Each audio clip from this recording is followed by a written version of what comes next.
अस्सलामुअलैकुम, आप देख रहे हैं बोल न्यूज़ और मैं हूं सादिया सैमसन। और इस वक्त हम हाजिर हैं ख़ास तौर पर अगले हफ्ते जो बजट पेश किया जाना है उसकी खुसूसी ट्रांसमिशन के साथ।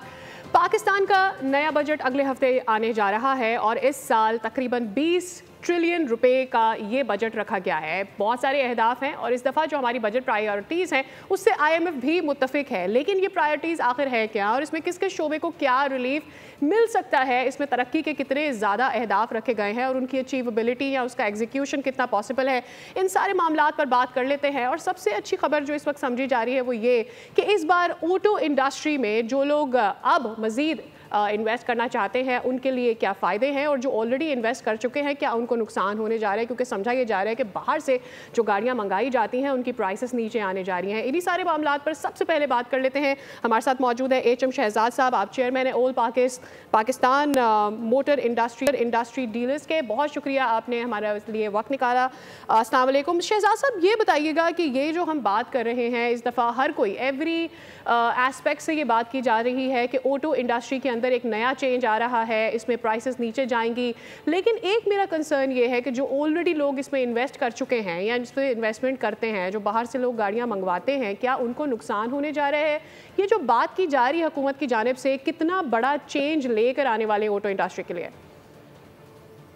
देखें, ये पहली मर्तबा होगा पाकिस्तान की हिस्ट्री में कि IMF ने हुकूमत से मुतालबा किया है, बल्कि आप ये समझें कि हम कार डीलर्स जो बड़े अरसे से हुकूमत को हम समझाते हुए आ रहे थे कि लोकल असेंबलर्स, वो जो कि अपने आप को मैन्युफैक्चरर्स कहते हैं, हमने हमेशा हुकूमत को ये निशानदेही की कि ये असेंबलर्स हैं, क्योंकि ये CKD SKD असेंबली इंपोर्ट करते हैं और हमारे मुल्क का एक बहुत बड़ा डॉलर ज़र मुबादला की शक्ल में बाहर जाता है और दुनिया की महंगी तरीन गाड़ी CKD SKD असेंबली इंपोर्ट करके पाकिस्तानी अवाम को बेच रहे हैं। तो ये पिछले 40 साल से ये सिलसिला चल रहा था और ये हमारे मुल्क के मफाद में नहीं था। हमारे मुल्क के मफाद में तो ये होना चाहिए था कि हमारे मुल्क में लोकलाइजेशन होती और हमारे मुल्क के अंदर वेंडर भी और असेंबलर भी मिलकर मेड इन पाकिस्तान गाड़ी मैन्युफैक्चरिंग करता। लेकिन ये पिछले 35-40 साल से ये कहानी चल रही थी। अब जाके हम तो पिछली कोई 3 दहाइयों से हुकूमत से कह रहे थे कि इससे मुल्क को कोई फायदा नहीं है मां सिवाय इन असेंबलरों के। लेकिन आपको पता होगा कि एक पॉलिसी हुकूमत ने दी थी 2021-2026, उसकी स्प्रिट ये थी कि लोकल असेंबलर और वेंडर मुल्क के अंदर जो है वो लोकलाइजेशन करेगा और आस्ता आस्ता मेड इन पाकिस्तान गाड़ी बनाएगा, मुल्क की जरूरत को पूरा करेगा और एक्सपोर्ट करेगा। लेकिन आज 2025 चल रहा है, इस 21-26 की पॉलिसी में ऐसी कोई बात नजर नहीं आ रही कि मुल्क की जरूरत को भी पूरा किया जाए, सस्ती म्यारी गाड़ी भी मेड इन पाकिस्तान बनाई जाए और एक्सपोर्ट भी किया जाए।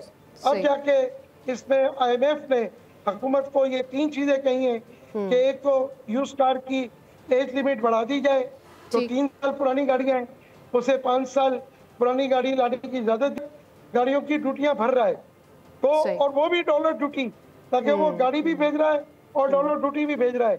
अब हुकूमत को आइंदा 5 साल में ये बतदरीज थोड़ा थोड़ा करके, मेरे हिसाब से 20-30% करके ये पिछले 2030 तक 5 साल में ये ड्यूटीज एंड टैक्सेस को खत्म करना पड़ेगा। और साथ में ही हुकूमत को ये भी कहा है कि आप इन्हें कमर्शियल इंपोर्ट की इजाज़त दें, फिर पाकिस्तानी अवाम पे छोड़ दें कि वो लोकल असेंबल गाड़ी, ब्रांड न्यू असेंबल शुदा गाड़ी खरीदें, चाहे वो इस्तेमाल शुदा इंपोर्टेड गाड़ी खरीदें। सही। अच्छा, मुझे ये बताइएगा कि जब हम ये कहते हैं कि वो सारे इन्वेस्टर्स जो ऑलरेडी इन्वेस्ट कर चुके हैं ऑटो इंडस्ट्री में, ऑटो इंपोर्ट्स के अंदर, और उसमें उनको क्या नुकसान होने जा रहा है, उसमें क्या उनको फ़ायदा होने जा रहा है, तो ये बताइएगा कि इससे हुकूमत क्या अचीव कर पाएगी फिर, या वो इन्वेस्टर्स जो ऑलरेडी इन्वेस्टमेंट्स कर चुके हैं वो क्या अचीव कर पाएंगे? देखें, ये जितने भी असेंबलर्स, खासकर पिछले 3 असेंबलर और अब मौजूदा 11-12, ये सब के सब इंजॉय करते रहे पाकिस्तान में, क्योंकि इन्हें पता है कि हुकूमत को मुख्तलिफ ज़राए से ये प्रेशराइज करके, और जो एक डिलीशन प्रोग्राम था, जो MOU था, एक MOU पाक सुजुकी ने साइन किया था 1980, 81, 82 में, उसकी स्पीड ये थी कि ट्रांसफर ऑफ टेक्नोलॉजी आइंदा 5 साल में हमारे मुल्क में आएगी और हम लोकलाइजेशन करके मेड इन पाकिस्तान गाड़ी बनाएंगे, आवाम को सस्ती म्यारी गाड़ी देंगे और एक्सपोर्ट करके हम अपने मुल्क को डॉलर ला के देंगे। लेकिन पिछले 35-40 साल में ये नहीं हुआ। अच्छा, इन्हीं की देखा देखी जो जितने नए असेंबलर्स आए हैं वो भी यही हरकत करते रहे और उन्होंने भी कोई लोकलाइजेशन पे तवज्जो नहीं दी, मेड इन पाकिस्तान गाड़ी के ऊपर तवज्जो नहीं दी, न ही एक्सपोर्ट के ऊपर तवज्जो दी। तो आपने कहा कि जी इनको क्या नुकसान होगा, तो पिछले 40 साल से तो एंजॉय कर रहे हैं।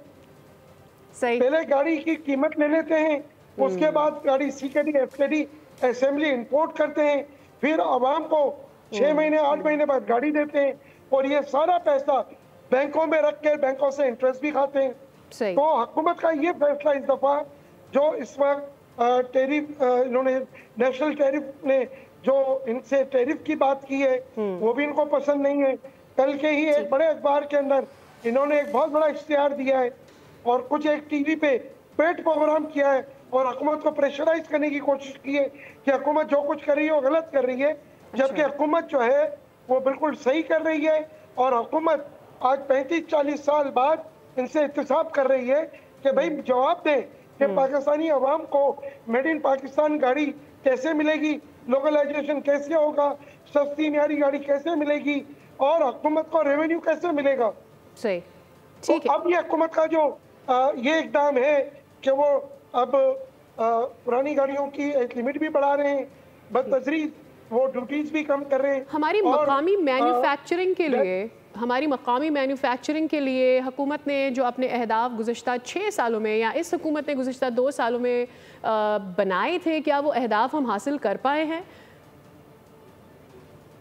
बिल्कुल भी नहीं कर पाए। खासकर मैं ऑटो सेक्टर की बात करूंगा क्योंकि मैं आपको देखिए मैं समझाने की कोशिश कर रहा हूँ, हमारे मुल्क में मैन्युफैक्चरिंग नहीं है, लोकलाइजेशन नहीं है, ना हम अपने मुल्क की आवाम को सस्ती म्यारी गाड़ी दे पा रहे हैं, ना हम मुल्क तो को फिर क्या कहीं से। शहजाद साहब मुझे ये बताइएगा कि पिछले 2 सालों में क्या इस हुकूमत ने उस पर कोई अगर एग्जीक्यूशन नहीं हुआ है तो कम से कम कोई पॉलिसी लाइन आप लोगों तक सामने आई है आज तक कि क्या किस तरीके से अपनी मकामी जो मैन्युफैक्चरिंग है उस तरफ एटलीस्ट जाया जा सकता है?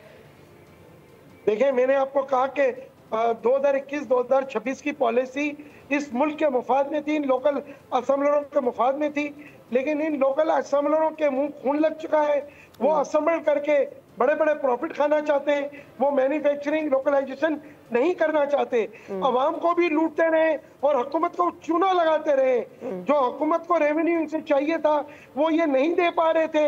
और ये गाड़ी देखिए मैं आपको बताऊं, जो ये रेवेन्यू देते हैं ना ये खुद नहीं देते, ये तो आप और हम जो गाड़ी खरीदते हैं उस पर ये टैक्सेस हुकूमत कोई लेकर दे देते हैं, आवाम से लेकर दे देते हैं। तो हमारे मुल्क की ना जरूरत पूरी कर रहे हैं, ना हमारे मुल्क की हुकूमत का रेवेन्यू वो पूरा कर पा रहे हैं।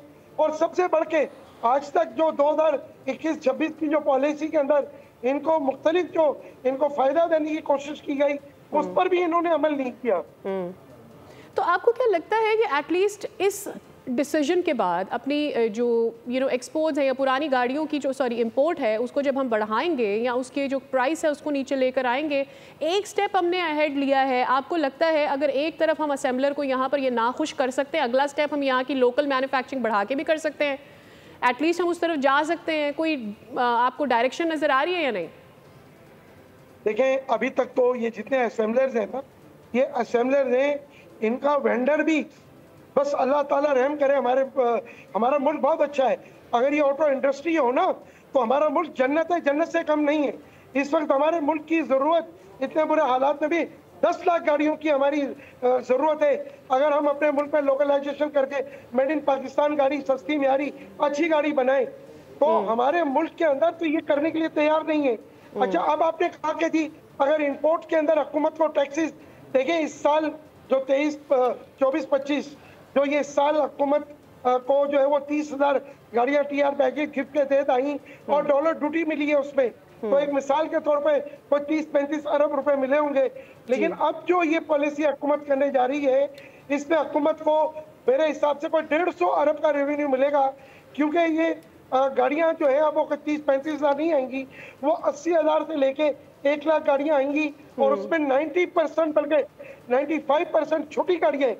छोटी गाड़ियों से मुराद वो 650 सीसी की गाड़ी है जो सस्ती, म्यारी और आवाम की क़ुव्वत खरीद में भी होगी और जिसका road safety standard international base पे होगा, जिसका पेट्रोल एवरेज बड़ा शानदार होगा और आज की नई टेक्नोलॉजी होगी जो हमारे मुल्क में है। इस वक्त हमारे मुल्क की जो भी गाड़ियां असम्बल्ड हो रही हैं वो सब आप समझ लीजिए स्टैंडर्ड बन रहा है जी, और ओवर प्राइस भी हैं। एक तो वो ओवर प्राइस्ड है, दूसरा वो ये कि वो पुरानी टेक्नोलॉजी के साथ आ रही हैं क्योंकि वो यहाँ पर असेंबल हो रही हैं। बहुत शुक्रिया HM शहजाद साहब, आपने वक्त निकाला खसूसी ट्रांसमिशन के लिए।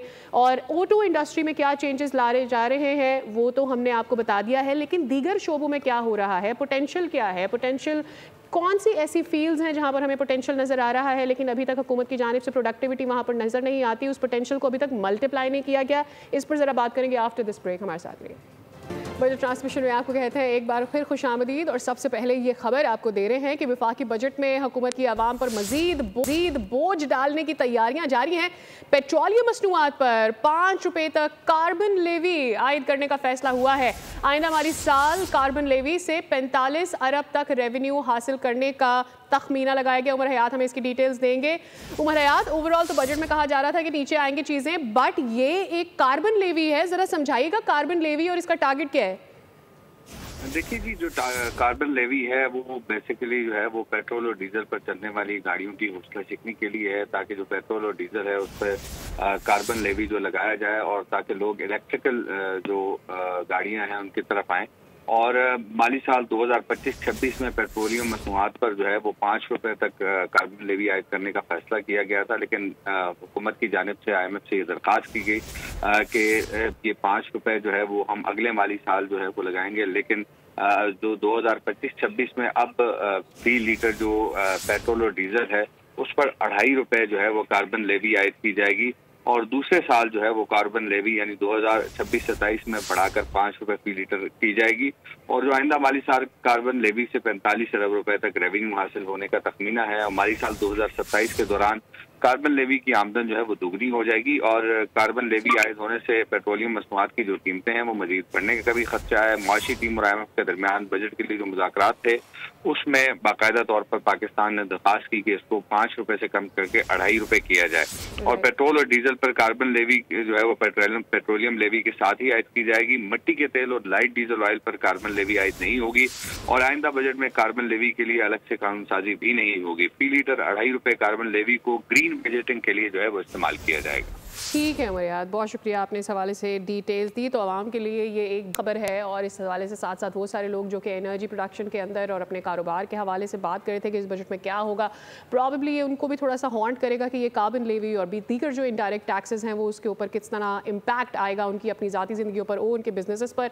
ब्रेक पर जाने से पहले मैं ये बात कर रही थी कि क्या हमारे पास ऐसे शोबे हैं जिसमें बहुत ज़्यादा पोटेंशियल है, जिसमें हमने तरक्की तो की है लेकिन हम उसमें बहुत ज़्यादा उतना अपने जो काउंटर कंट्रीज़ को देखते हैं, बांग्लादेश को देखते हैं, इंडिया को देखते हैं, वहाँ तक नहीं पहुँचे हैं या उनके करीब भी नहीं आए हैं। उसके लिए हमें क्या इकदाम करने चाहिए, इस पर ज़रा बात कर लेते हैं। हमारे साथ मौजूद हैं मोहम्मद हनीफ साहब, फॉर्मर सीनियर वाइस प्रेसिडेंट है FPCCI के लिए। अस्सलाम वालेकुम सर, बहुत शुक्रिया आपने वक्त निकाला हमारी खसूसी ट्रांसमिशन के लिए। हम ये अक्सर बात करते हैं कि एग्रीकल्चर में हमारी एक्सपोर्ट्स बहुत ज़्यादा हैं, हमारी टेक्सटाइल में बहुत ज़्यादा एक्सपोर्ट्स हैं, दीगर बहुत सारे शोबे हैं जहाँ पर हम अपनी एक्सपोर्ट बढ़ा सकते हैं। लेकिन सबसे पहले सवाल ये पैदा होता है कि ये जो बजट हम पेश कर रहे हैं क्या ये एक्सपोर्ट लेड बजट है या नहीं है? जी बिस्मिल्लाहिर्रहमानिर्रहीम, बहुत शुक्रिया आपके इनवाइट करने का।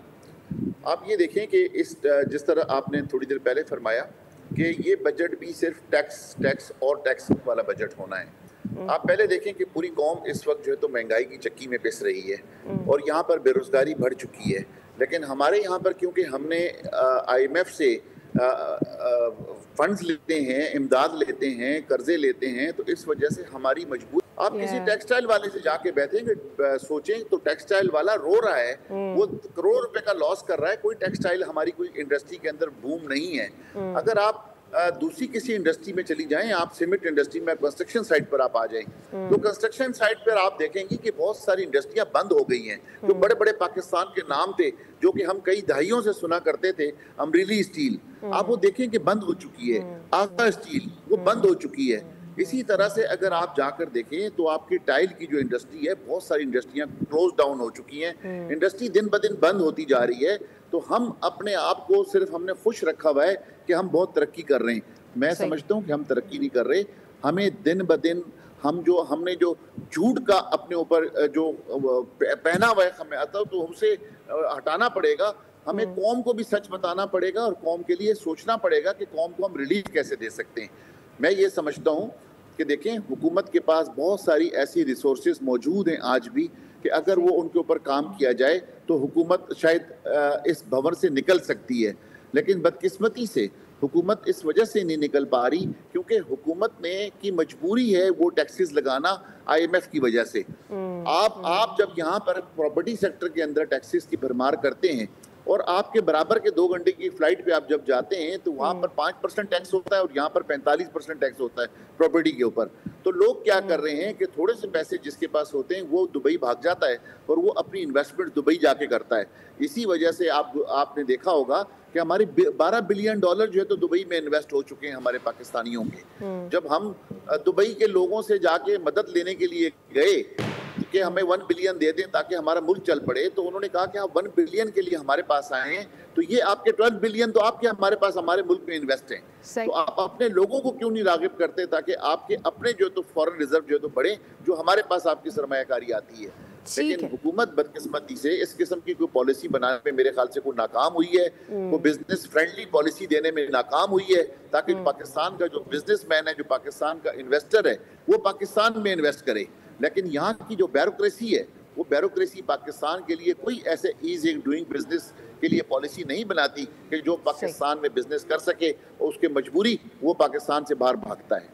राइट, तो फिर सवाल ये आता है कि इस ब्यूरोक्रेसी की जो उसका क्या कर सकते हैं। इस पर आपसे मज़ीद भी बात करेंगे, हमारे साथ ही मौजूद रहिएगा। हनीफ साहब हमें ज्वाइन किया अली फरीद ख्वाजा साहब ने, आप इकॉनमी एक्सपर्ट हैं, बहुत शुक्रिया वक्त निकाला बोल न्यूज़ की इस खसूसी ट्रांसमिशन के लिए। अली साहब, जब हम ये बात करते हैं कि जी टारगेट सेट किया गया IMF की जानिब से और तभी हम टैक्सेशन की जानिब जा रहे हैं और हमें बहुत सारे टैक्स आयद करने पड़ते हैं, जब वो पैसे देंगे तो पैसे लेंगे, this is very clear to us. लेकिन मसला ये है कि IMF ये भी तो कहते हैं ना कि डायरेक्ट टैक्सेशन की तरफ जाएँ, फिर हम इनडायरेक्ट टैक्सेशन की तरफ क्यों चले जाते हैं? जैसे अभी हमने ये कार्बन लेवी बढ़ाने का फैसला किया है।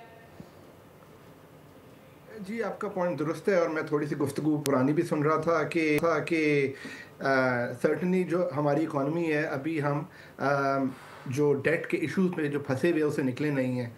उसको रिजॉल्व करने के लिए ज़रूरी है कि हमारे पास टैक्स कलेक्शन इंक्रीज़ हो, और ये सिर्फ IMF की रिक्वायरमेंट नहीं है, ये हमारी रिक्वायरमेंट है, क्योंकि at the end of the day हमने अपनी इकॉनमी चलानी है और अगर हम टैक्स नहीं बढ़ाएंगे तो हम डिफ़ॉल्ट कर जाएंगे। तो और ये बड़ा एक मुश्किल सिचुएशन है, क्योंकि जिस तरह आपके पहले स्पीकर कह रहे थे कि कंपटीशन है, पाकिस्तान दुनिया में वाहिद मुल्क नहीं है, तो अगर और मुल्कों में अच्छे सहूलियात होंगी, टैक्स लोअर होंगे, बिजनेस फ्रेंडली इन्वायरमेंट होगा, तो बिजनेस कम्युनिटी और इन्वेस्टर्स वहाँ पे चले जाएंगे। तो ये इस बैलेंस को स्ट्राइक करना काफ़ी मुश्किल है। मगर हमें ये भूलना नहीं चाहिए कि ये IMF हमें नहीं फोर्स कर रहा है, ये हमारी अपनी रिक्वायरमेंट है, क्योंकि गवर्नमेंट के पास पैसे नहीं है ताकि वो लोगों पर स्पेंड कर सके। तो जिस तरह आपका पॉइंट था, मैं उसी पर आ रहा हूँ कि ज़रूरी है कि टैक्स उन लोगों पे लगाने की बजाय जिन पे पहले लग रहा है टैक्स, आपको टैक्स बेस को ब्रॉडन करना हमारी ज़रूरत है। बिल्कुल मजबूरी कह ले, आपको ज़रूरत कह ले, मगर एसेंशियल है। तो होल सेलर्स पर आप कैश इकॉनमी को ख़त्म करें, आप डिजिटल की तरफ ज़्यादा जाए, अनडॉक्यूमेंटेड इकॉनमी को डॉक्यूमेंटेड पे लेकर आए, टैक्स कलेक्शन को जो बाकी सेक्टर जिस पर टैक्स नहीं लगा हुआ उस पर आप टैक्स करें। तो so the 2 points are that yes, increasing tax is critical, मगर B आपका bird you have to then balance it by giving other kinds of incentive. आप ब्यूरोक्रेसी को आप ईज डाउन करें, आप और इंसेंटिव्स दे, ताकि लोगों का बैलेंस इस तरह हो सके ताकि आपकी इकोनॉमिक ग्रोथ की तरफ चले जाए। मुझे जो इस बजट पे थोड़ा सा खदशा है वो ये कि जिस तरह आपको मालूम है कि बजट में ग्रोथ का टारगेट इस बार रखा हुआ है, 4.2% ग्रोथ है, जो कि IMF की भी माशी तरक्की 2 से चाहिए। जी, तो जब इस तरह आप ग्रोथ की तरफ जाते हैं और अगर आपका इकोनॉमी जो है वो प्रोडक्टिव एक्सपेंशन नहीं होती, तो इसका मतलब है कि इन्फ्लेशन इंक्रीज हो जाएगी, क्योंकि आप इसका मतलब है कि आप ग्रोथ जो है। लेकिन इन्फ्लेशन के बारे में तो बात की जा रही है ना कि 5 से 7 तक इसको महदूद रखेंगे, तो जब आपके इनडायरेक्ट टैक्सेशन कम नहीं होगी, आप डायरेक्ट टैक्सेशन की तरफ नहीं जाएंगे, आप महंगाई को कैसे कंट्रोल करेंगे? और हमारा मसला ये भी है ना एक कि हमारी सारी चीज़ें फ्यूल से चलती है, जब पेट्रोल और दीगर पेट्रोलियम मसनूआत की कीमतें ऊपर जाती हैं तो फिर आप इन्फ्लेशन नहीं कंट्रोल कर पाते। तो जब आप वहीं पर टैक्सेशन सबसे ज़्यादा करते हैं तो फिर आप महंगाई को कैसे कंट्रोल करते हैं? जी, और मेरे ख्याल में गवर्नमेंट इसी बात पे शायद वो कर रही होगी, एक्सपेक्ट कर रही होगी कि ऑयल प्राइसेस नीचे रहेंगी, और उस ऑयल प्राइसेस का जो है वो लिंक अब रशिया एक्सटर्नल जियो पॉलिटिकल फैक्टर्स पर है। रशिया और यूक्रेन में अगर इशू एस्केलेट हो जाता है, अगर रशिया पे सैंक्शन ज़्यादा इंटेंसिफाई हो जाती है तो oil prices can go up. अगर ईरान पे कोई इशू हो जाता है so essentially we have to believe in a prayer as well कि जो सिचुएशन है वो काबू में रहे। मगर going back to the same point कि अभी हम क्योंकि IMF के प्रोग्राम के अंदर है और अभी हमें फिस्कल डिसिप्लिन की ज़रूरत है, इसलिए हमारे पास ज़्यादा प्रो ग्रोथ होने की ऑप्शन इतनी ज़्यादा नहीं है, और अगर हम होते हैं तो that risks inflation. Right Hanif साहब, आपकी जानिब आ जाती हूँ। जो मैं चाह रही थी कि हम इस पूरे हिस्से में इसको ज़रूर लेकर आएँ वो ये है कि क्या हमारा ये टारगेट है कि हम एक्सपोर्ट लेड बजट की तरफ जाएं, या क्या हम नए शोबों को तरजीह देने के लिए रेडी हैं? जैसे IT का हमारा शोबा है, हमारे और ऐसी जो लोकल मैन्युफैक्चरिंग है, स्मॉल बिजनेस को हम बाहर ले जा सकते हैं या नहीं ले जा सकते? हम उसके लिए क्या कर रहे हैं? देखिए, बिल्कुल एक्सपोर्ट जिस तरह आपने फरमाया, बिल्कुल आप ठीक फरमा रही हैं।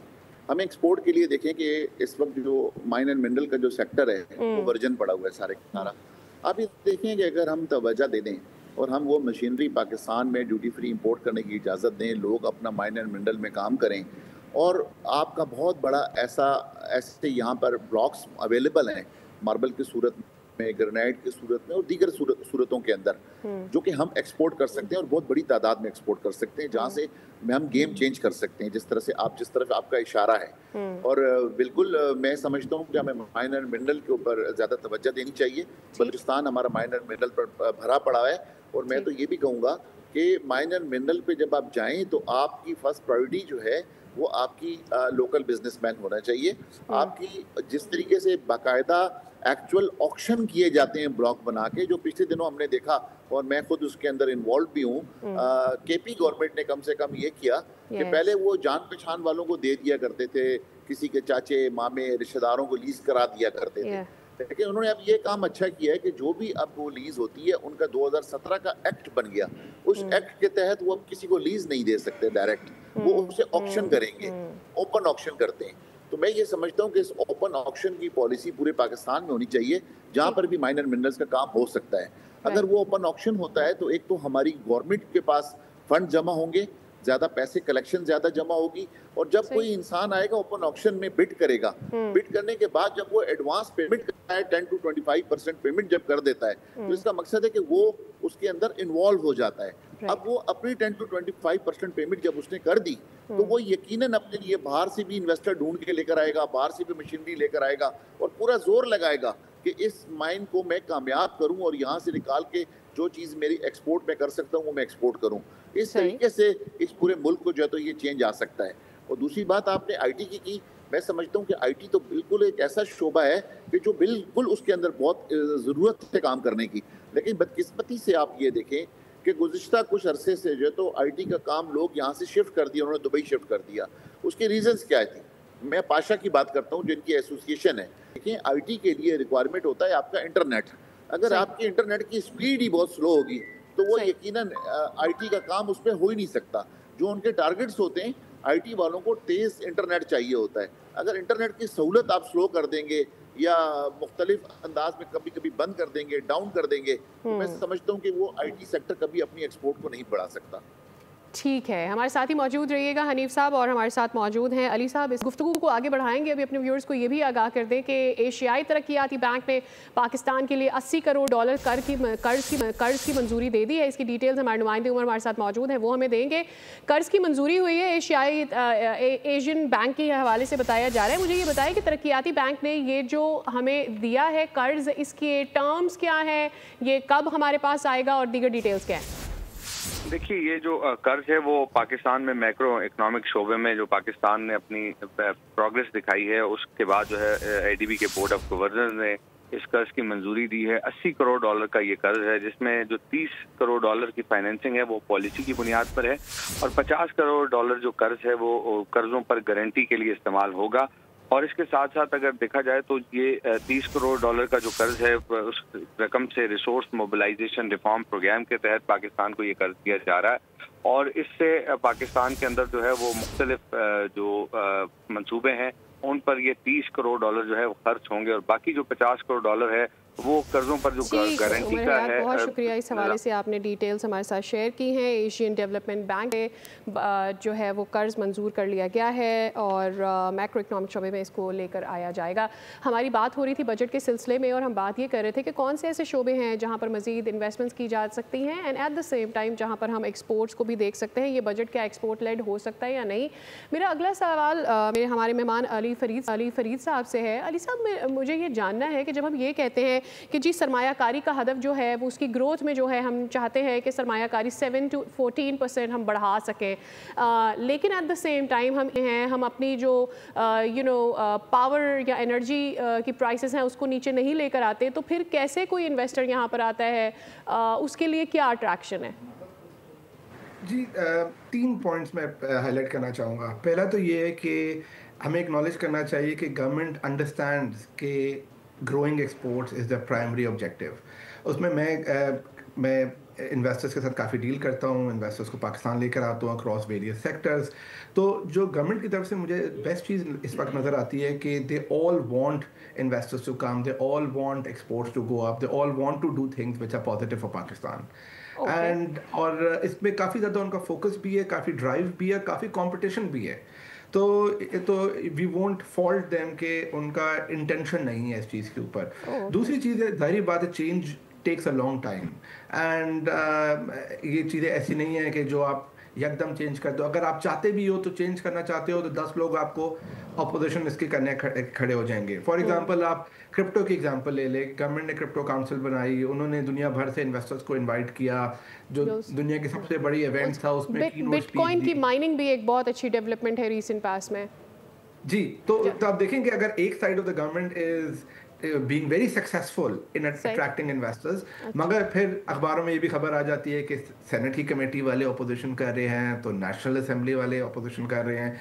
So it's not easy, it's not कि आप बटन ऑन ऑफ करके उसकी चेंज उसको इम्प्लीमेंट कर दें। You said कि I have 3 points. You said I have 3 points when I asked you कि ease of doing business के लिए क्या कर रहे हैं?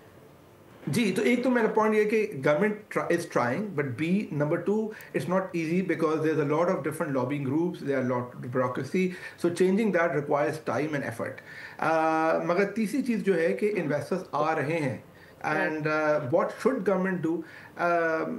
Investors are coming in technology, investors are coming in crypto, Bitcoin areas, investors are coming in mining, they are coming in agriculture, and whenever I've bought investors, they've gotten a good welcome from the government. नीचे जाके चीज़ें slow down हो जाती है bureaucracy के पास, तो आपको follow up करना पड़ता है। मगर जब भी मैंने फॉलो अप किया है या कंप्लेन की है कि ये चीज़ नहीं चल रही या इधर हर्डल हो गया है, तो नॉर्मली रिस्पॉन्स बड़ी जल्दी आ जाता है SIFC की तरफ से या जो बाकी इदारे हैं जो इस चीज़ पे फोकस्ड हैं। मगर डेफिनेटली ब्यूरोक्रेसी की तरफ से हर्डल्स आते हैं। और जैसा मैंने आपको बोला कि रीसेंट एग्जांपल है हमारे पास क्रिप्टो की, कि जब गवर्नमेंट उसमें काम कर रही है तो फिर अगले दिन हेडलाइन आ गई कि जी वो कन्फ्यूजन है, फिर शाम को क्लैरिफिकेशन आ गई स्टेट की बैंक की तरफ से कि कोई कन्फ्यूजन नहीं है। तो सर्टेनली हर्डल्स आ जाते हैं ब्यूरोक्रेटिक। All right. मेरा आखिरी सवाल होगा हमारे ट्रांसमिशन के इस हिस्से के लिए। हनीफ साहब, मैं आपसे जानना चाहती हूँ one suggestion that you think कि ये अगर हम इस बजट में लेकर आ रहे हैं, सम ऑफ द एक्सपेक्टेशंस जो आपकी हैं इस बजट से वो हम मीट कर। मैं तो ये समझता हूँ कि देखें, कंस्ट्रक्शन इंडस्ट्री को इग्नोर नहीं की बात भी देखें। लोग अगर बिजनेस नहीं होगा तो लोग अपने बेरोजगार होते जाएंगे। तो मैं ये समझता हूँ कि गवर्नमेंट को सबसे ज्यादा इंडस्ट्री पे तवज्जो देनी चाहिए।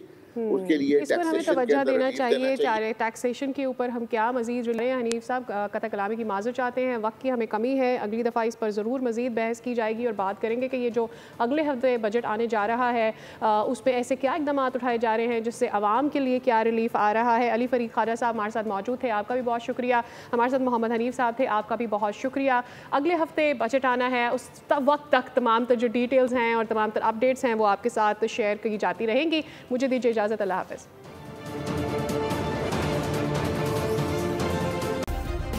सब्सक्राइब करें और बेल दबाएं ताकि कोई खबर रह न जाए।